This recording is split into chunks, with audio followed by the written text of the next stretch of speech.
Let's talk about government and corruption. Those two things always seem to go hand in hand, sort of like sleeping pills and naps. It's almost like one was created to bring on the other. No government is immune from the scourge that is corruption. From dog catcher to heads of state have all been arrested, fined, or investigated for some form of corruption. Someplace in the world, they've all had it. There have been people investigating corruption that have been sent to jail for corruption during their investigation on corruption. Today we're looking at what a UN report says are the most corrupt countries on the planet. Got it? Get it? Good. Let's take a look.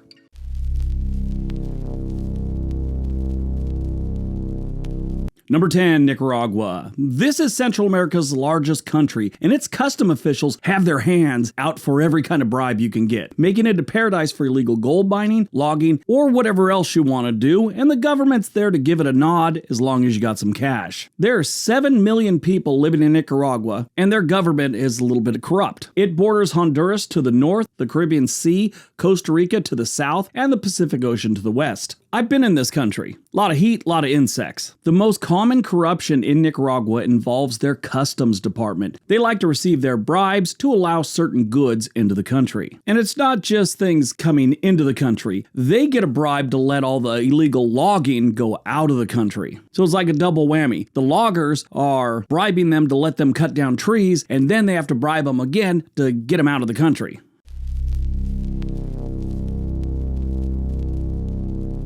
Number 9, Haiti. This Caribbean nation has seen its share of troubles, from gangs, drugs. Their officials allegedly like dipping into the cookie jar, like in the case of the Earthquake Relief Fund finding its way into personal accounts instead of helping the people of Haiti. Haiti is one of 2 countries on the Isle of Hispaniola in the Caribbean Sea. It's like a border that goes right down the middle that separates Haiti from the Dominican Republic. There are 11 million people living on the Haitian side alone. Now, back in 2010, they had a major earthquake. Funds were coming into Haiti for the cleanup from all around the world, different organizations, including one set of donations that came from the Trinidad and Tobago Football Federation. Well, one of their people that had something to do with FIFA, they donated a whole bunch of money to the Haitian Relief Fund, but it was transferred right into its leader's bank account. Didn't seem to make its way to Haiti. So it wasn't just the Haitian people getting in on ripping off this money. That earthquake was 14, almost 15 years ago. They're still in recovery from that. But it wasn't just the earthquake funds. Haitian leaders are known to take from public funds and put it right into their own bank accounts or just in their pockets.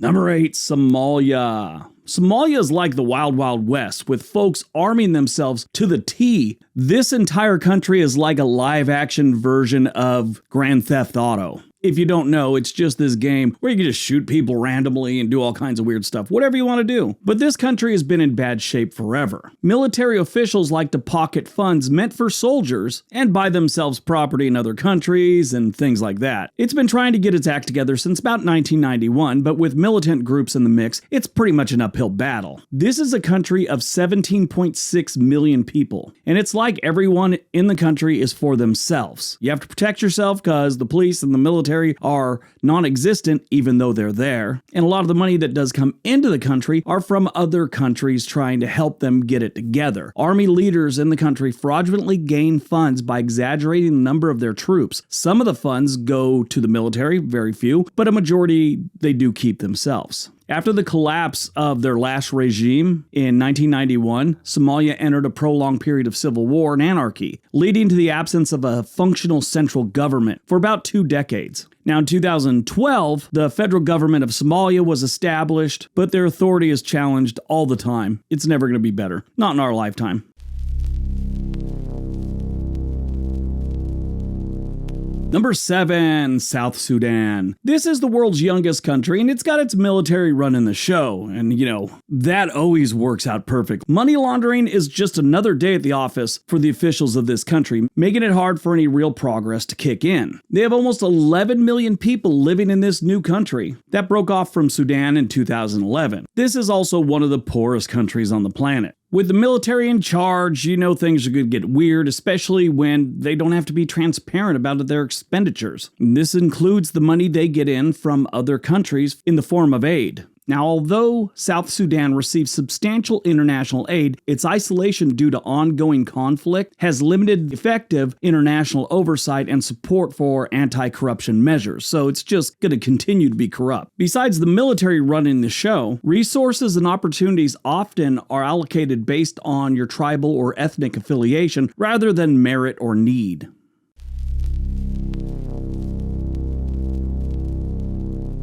Number 6, Venezuela. Caracas and company have seen better days. With journalism under a tight leash and drug trafficking making the headlines, accusations of drug dealing have even reached the top offices, making it a soap opera worth watching. But sadly, it's real life for Venezuelans. This is a country that's been going downhill for the better part of 2 decades. Even their former leader, Hugo Chavez, was accused of drug trafficking. The shift towards an authoritarian regime under Hugo Chavez and Nicolas Maduro has weakened the rule of law and increased political instability in this country. Besides all the problems they have with corruption, it's one of those countries that the State Department of the United States advises people not to go there. There are 28 million people living in Venezuela.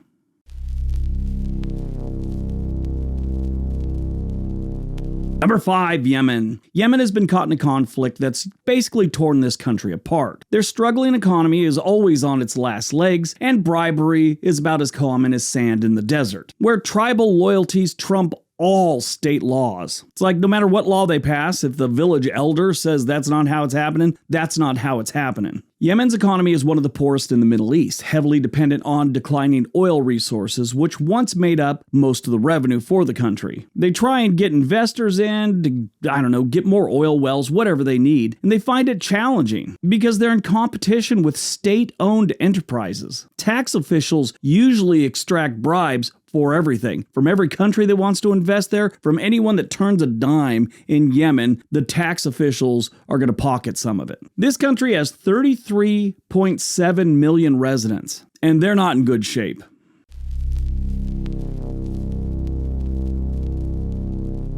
Number 4, Afghanistan. Look, it's our old pal Afghanistan. This country has really turned the corner and they've got their act together. I mean, it's just great. Totally kidding. This place is a nightmare and it always has been. With a tax system that's more about who you know than what you owe, Afghanistan's been battling corruption in all corners of the country, from the drug trade to the government offices. You ever wonder where all that opium comes from? Yeah, it's coming from Afghanistan. I've always liked how this country is all about religion until it gets to the drug trade. Then they're a little hazy on the rules on what's good and what's bad. Companies that have gone into Afghanistan to try and do any kind of business have found that officials demand companies pay taxes that don't exist. They make them up as they go. And because of that, a lot of companies will send generous gifts and payments to public officials. This is another country that's broken up heavily by tribal factions. So the government is almost like just another tribal faction. And some of the tribes don't see the government as legitimate, so they just do what they want to do. Decades of war have weakened the state's institutions and the rule of law, creating an environment where corruption can flourish. Constant power shifts have also led to a lack of accountability in this country. They got 41 million people living here, and it is one of the absolute poorest countries in the world.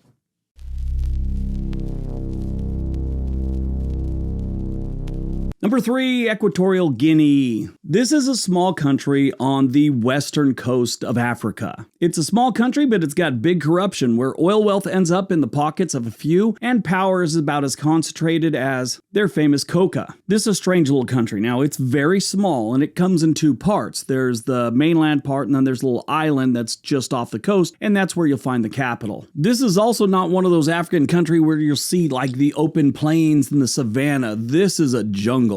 And the only Spanish-speaking country in Africa. They have some oil, so you know there's going to be a lot of corruption. The government officials turn a blind eye to most things, and human rights are really just an afterthought. But their main form of corruption here comes from the exploitation of its significant oil reserves. It's not that big of a country. Like I said, they only got like 1.4 million residents.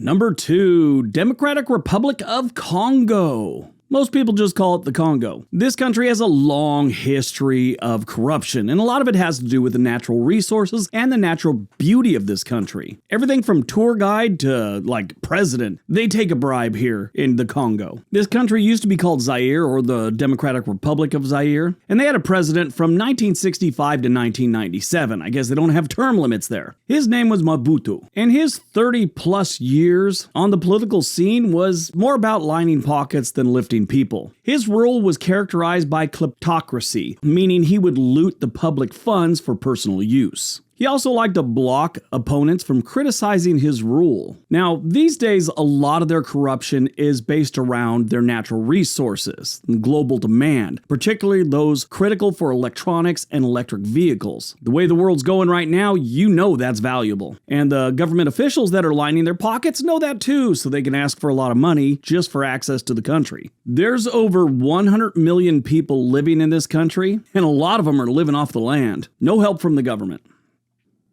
All right, before we get to number 1, did you know we have another channel called The Sweet Life for Briggs? It's a travel channel that has videos about where we stay and what we do when we travel. There's a link for that down below. All right, on to number 1.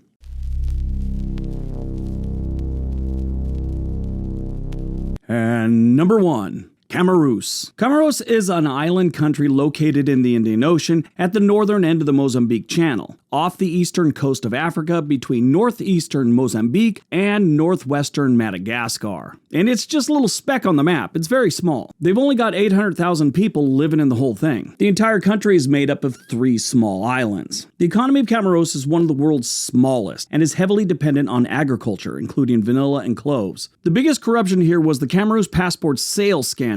They ran a citizenship by investment program from 2008 to 2015. Basically, you had to buy your way into citizenship. The proceeds were meant to finance development in the country. Instead, the proceeds were embezzled by those involved in the scheme. This is such a poor country, the corruption and the taking of bribes is sort of just supplementing the income because they have so little to live off of. Out of the 800,000 people that live on these 3 small islands that make up Comoros, about 795,000 of them live well below the poverty line. And that is how they became the most corrupt country in the world. They're not taking that much, but it's doing the most damage. All right, that's today's video. Hope you guys enjoyed it. Hope you got some information out of it. Now go out, have a great day, be nice to each other.